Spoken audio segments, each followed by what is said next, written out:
नमस्कार, मैं अशोक कुमार पांडे और स्वागत है आपका टीसीएच लाइव के 7 बजे के प्रोग्राम में।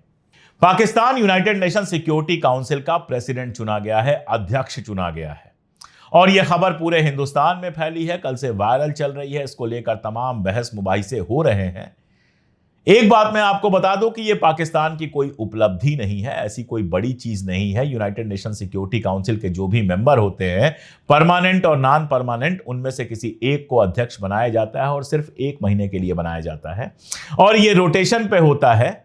ये इसमें कोई चुनाव नहीं होता है, रोटेशन में होता है और मालूम ही था कि पाकिस्तान का नंबर है। वैसे आप याद कीजिए 2022 में यही भारत के साथ हुआ था। Bharat United nation security council का प्रेसिडेंट बना था और मोदी जी ने उसको ऐसे दिखाया था जैसे कि बहुत बड़ी कोई उपलब्धि हासिल कर ली हो, जबकि रूटीन का मामला था। ऐसे ही G20 के जब आप अध्यक्ष बनते हैं, G20 इंडिया में होता है, तो उसको भी ऐसे दिखाया जाता है कि मोदी जी ने कोई बहुत बड़ा तीर मार लिया है, जबकि उसमें भी सारा मामला रोटेशन का होता है।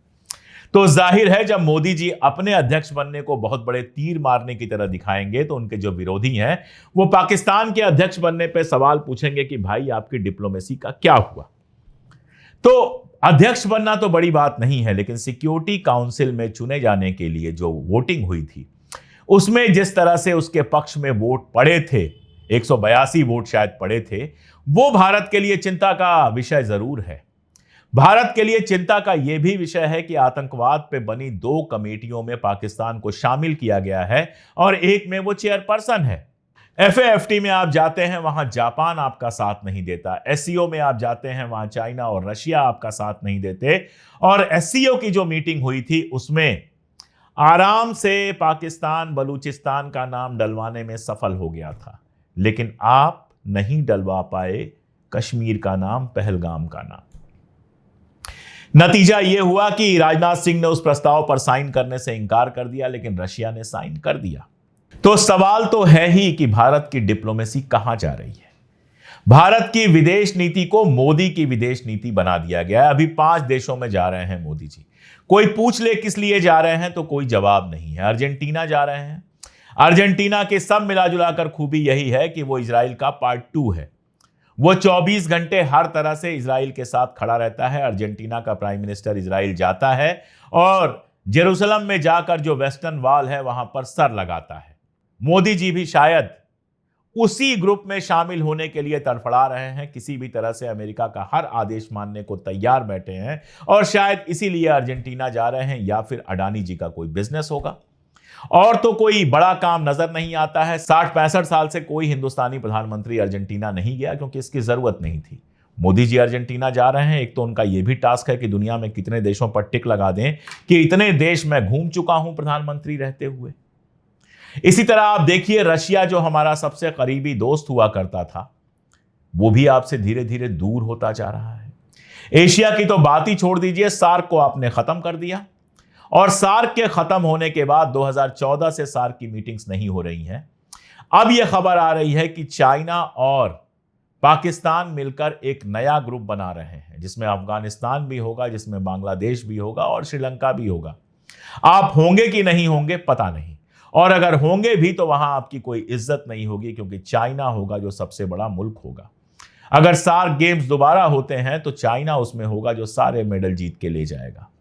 जिस सार्क को बनाया गया था कि जो इसको इंडियन कहते हैं कि इंडियन उपमहाद्वीप है, उसके लिए बनाया गया था, उस सार्क को आपने खत्म कर दिया। आप मोहल्ले के हीरो नहीं बन पाए और विदेश के हीरो बनने चले थे। डंका बज रहा है का प्रचार हो रहा था और आज कंडीशन यह है कि डिप्लोमेसी में कम से कम पाकिस्तान आपसे आगे निकल गया है। तो जाहिर है कि यूएनएससी के उसके प्रेसिडेंट बनने पर, चाहे उसमें कोई बड़ी बात हो या ना हो, लोग ट्विटर पर और बाकी जगहों पर सरकार से सवाल पूछें कि भाई आपके लोग गली गली घूम रहे हैं, आपने मंत्रियों संत्रियों सबको भेज दिया था डिप्लोमेसी के लिए, उससे हासिल क्या हुआ? किसी एक कंट्री ने आगे खड़े होकर नहीं कहा कि पाकिस्तान आतंकवाद को पालता है। ट्रंप ने आसिम मुनीर को लंच पे बुला लिया। SCO में आराम से बलूचिस्तान शामिल हो गया। इस्लामिक मुल्कों का जो कॉन्फ्रेंस हुआ, उस कॉन्फ्रेंस में भी आपके साथ कोई खड़ा नहीं हुआ। ईरान जो हमेशा साथ खड़ा होता था, उसको भी आपने किनारे कर दिया और अब ईरान पाकिस्तान के साथ दोस्ती बढ़ा रहा है। तो आपने नया दोस्त बनाया कौन? ट्रंप। जो लगातार एक ऐसी ट्रेड डील के लिए आपके ऊपर प्रेशर बढ़ा रहा है जिसमें आपका सिर्फ नुकसान है, या फिर रोज एक बार कह देता है कि भारत पाकिस्तान में समझौता मैंने कराया और आपको झूठा साबित कर देता है? ये डिप्लोमेसी है आपकी? सवाल तो पूछा जाएगा। इसके अलावा भी हिंदुस्तान की, देश के अंदर की ढेर सारी खबरें हैं जिनको लेकर आ रही हैं शालिनी। बने रहिए, देखते रहिए पूरा वीडियो। अब आगे की खबरों की शुरुआत कुछ बड़ी हेडलाइंस के साथ। गुजरात हाईकोर्ट में वर्चुअल सुनवाई के दौरान सीनियर एडवोकेट के बियर पीने का मामला आया सामने। कोर्ट ने वकील के खिलाफ अवमानना का मामला दर्ज किया। बिहार में पेड़ों के बीचों बीच बना दी 100 करोड़ रुपए की सड़क। इस सड़क का निर्माण बिहार के नेशनल हाईवे 22 पर किया गया। मध्य प्रदेश में मंत्री संपतिया उइके पर लगा जल जीवन मिशन में 1000 करोड़ रुपए की घूसखोरी का आरोप। प्रधानमंत्री कार्यालय ने 7 दिन में रिपोर्ट मांगी। ओला, उबर और रैपिडो का किराया बढ़ा। पीक आवर्स में किराया होगा 2 गुना। यात्रियों को 100% ज्यादा भुगतान करना पड़ सकता है। उत्तर प्रदेश के एटा जिले में रेप केस में पुलिस जांच पर उठा सवाल। 6 समोसों की रिश्वत लेकर गलत रिपोर्ट बनाई गई। अदालत ने रिपोर्ट रद्द की, सीधे सुनवाई का आदेश दिया। एमएनएस कार्यकर्ताओं ने ठाणे में गुजराती दुकानदार को पीटा। वीडियो में दुकानदार ने पूछा था मराठी बोलना क्यों जरूरी है। कार्यकर्ता बोले ये महाराष्ट्र है। भारत के हर व्यक्ति पर औसतन 4.8 लाख रुपए का कर्ज। मार्च 2023 में 3.9 लाख रुपए था। बीते 2 साल में इसमें 23% की बढ़ोतरी हुई। राजस्थान, गुजरात में जून में सामान्य से 100% ज्यादा बारिश हुई। 15 राज्यों में कम बरसात हुई। जुलाई में एमपी, यूपी समेत 23 राज्यों में ज्यादा बारिश का अनुमान। अब वक्त कुछ बड़ी खबरों को परखने का। दिल्ली में लेबर लॉ में बदलाव क्यों हुआ?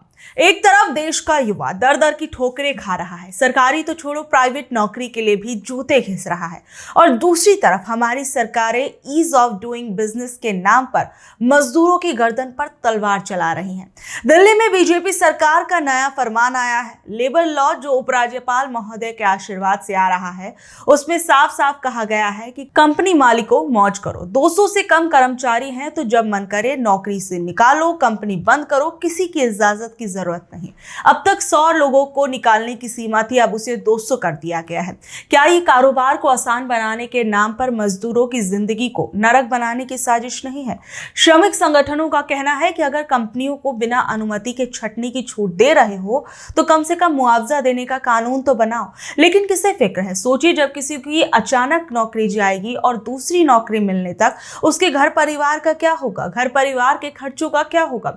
ये सिर्फ कागजों पर कानूनों में बदलाव नहीं है, ये लाखों मेहनतकश लोगों के सपनों और उनकी जीविका पर सीधा हमला है। ये सरकार की असंवेदनशीलता और पूंजीपतियों के आगे घुटने टेकने का जीता जागता सबूत नजर आता है।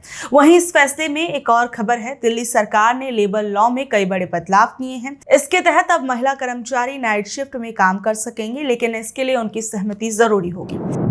ओला, उबर को लेकर कौन से नए नियम आए? ओला, उबर, इनड्राइव और रैपिडो जैसी सर्विसेज का इस्तेमाल आप लोग करते होंगे और अब इन सर्विसेज को लेकर कुछ नए नियम आ रहे हैं जिनसे आपका किराया बढ़ सकता है। सड़क परिवहन मंत्रालय ने इन कंपनियों के लिए नई गाइडलाइंस जारी की हैं, जिसके तहत अब पीक आवर्स में कैब कंपनियां बेस किराए को 2 गुना तक वसूल सकेंगी, जबकि पहले 1.5 गुना था। इसके साथ ही गैर पीक घंटों में भी बेस किराए पर 50% से कम की छूट नहीं मिलेगी, जिसका मतलब है कि अब बहुत कम किराए में बुकिंग मिलना मुश्किल होगा। उदाहरण के लिए अगर बेस किराया 200 रुपए है तो कम से कम 100 रुपए देने ही होंगे। इसके अलावा ग्राहक द्वारा राइड कैंसिल करने पर किराए का 10% या अधिकतम 100 रुपए जुर्माना देना होगा, जो कंपनी और ड्राइवर के बीच बटेगा। राज्य सरकारें बेस किराया तय करेंगी और अगर वो ऐसा नहीं करती तो कंपनियां खुद तय कर सकती हैं, लेकिन इसकी जानकारी मंत्रालय को देनी होगी। सुरक्षा के लिहाज से कैब कंपनियों को यह सुनिश्चित करना होगा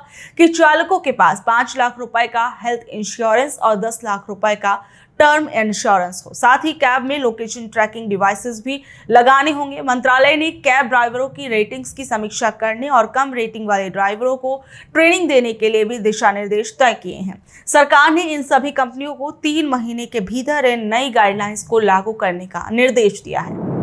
बीजेपी मंत्री संपतिया उइके पर क्यों लगा 1000 करोड़ की घूसखोरी का आरोप? मध्य प्रदेश के आदिवासी नेता और लोक स्वास्थ्य यांत्रिकी मंत्री संपतिया उइके पर 1000 करोड़ रुपए की रिश्वत लेने का बड़ा आरोप लगा है। यह आरोप जल जीवन मिशन के तहत राज्यों को मिले फंड में हुई गड़बड़ी को लेकर लगा है। इस मामले में प्रधानमंत्री कार्यालय ने 7 दिन के अंदर रिपोर्ट मांगी है, जिससे मध्य प्रदेश की राजनीति में भी हड़कंप मच गया है। खास बात यह है कि जिस विभाग की मंत्री संपतिया उइके हैं, उसे विभाग ने उनके खिलाफ जांच के आदेश दिए थे। हालांकि बाद में विभाग ने इससे इनकार कर दिया। दरअसल लोक स्वास्थ्य यांत्रिकी विभाग ने अपनी मंत्री के खिलाफ शुरुआती जांच के आदेश दिए थे। विभाग के प्रमुख इंजीनियर संजय अदवान ने यह आदेश पूर्व विधायक किशोर समरीते की 12 अप्रैल 2025 को प्रधानमंत्री को भेजी गई शिकायत के आधार पर दिए थे। शिकायत में आरोप लगाया गया था कि जल जीवन मिशन के लिए केंद्र से मिले 30,000 करोड़ रुपए में से मंत्री संपतिया उइके ने 1,000 करोड़ रुपए की कमीशन के तौर पर लिए हैं। इसके अलावा शिकायत में इस काम से जुड़े मंडल के अधिकारियों पर भी कमीशन लेने के आरोप लगे हैं। पीएमओ ने राज्य सरकार को निर्देश दिए हैं कि वो जल जीवन मिशन के लिए भेजे गए 30,000 करोड़ रुपए के पहले चरण के उपयोग और खर्च की जांच करें। साथ ही मंत्री और संबंधित अधिकारियों की संपत्ति का ब्यौरा दें। मंत्री से जुड़े इस मामले के सामने आने के बाद राजनीति भी गर्मा गई। विपक्षी दलों ने सरकार पर हमला बोलते हुए इसे भ्रष्टाचार का सबसे बड़ा उदाहरण बताया है। प्रियंक खड़गे ने आरएसएस को लेकर क्या बोला? कांग्रेस नेता प्रियंक खड़गे ने कहा कि अगर कांग्रेस केंद्र में आती है तो वो आरएसएस पर प्रतिबंध लगा देंगे। प्रियंक खड़गे ने आरएसएस पर आरोप लगाया कि वो देश के धर्मनिरपेक्षता और समाजवाद के खिलाफ काम कर रहे हैं। उन्होंने याद दिलाया कि कांग्रेस ने पहले भी 2 बार आरएसएस पर बैन लगाया था और उन्हें इस बात का अफसोस है कि बाद में ये बैन हटा दिया गया। खड़गे के अनुसार आरएसएस हमेशा समानता और आर्थिक न्याय के खिलाफ रहा है। प्रियंक खड़गे कांग्रेस के राष्ट्रीय अध्यक्ष मल्लिकार्जुन खड़गे के बेटे हैं और कर्नाटक सरकार में मंत्री हैं। वो पहले भी आरएसएस पर बैन लगाने की बात कह चुके हैं। 2 साल पहले उन्होंने कर्नाटक में आरएसएस पर प्रतिबंध लगाने की बात कही थी। आरएसएस और बीजेपी पर प्रियंक खड़गे ने सवाल किए हैं। प्रियंक खड़गे ने कहा कि आरएसएस अपनी राजनीतिक पार्टी बीजेपी से देश के अहम मुद्दों पर सवाल क्यों नहीं पूछता, जैसे कि देश में बेरोजगारी क्यों बढ़ रही है और पहलगाम में आतंकी हमला कैसे हुआ, इसकी जिम्मेदारी किसकी है। उन्होंने आरोप लगाया कि ऐसे सवाल न पूछकर आरएसएस समाज में नफरत फैलाने का काम हो रहा है। वहीं दूसरी ओर प्रियंक ने यह भी आरोप लगाया कि सरकार ईडी, आईटी जैसी सभी जांच एजेंसियों को अपने कंट्रोल में लेकर विपक्ष के नेताओं पर छापे पड़वाती है। उन्होंने सवाल उठाया कि क्या ये एजेंसियां सिर्फ विपक्ष के लिए हैं? सरकार आरएसएस की जांच क्यों नहीं करती कि उनके पास पैसा कहां से आता है?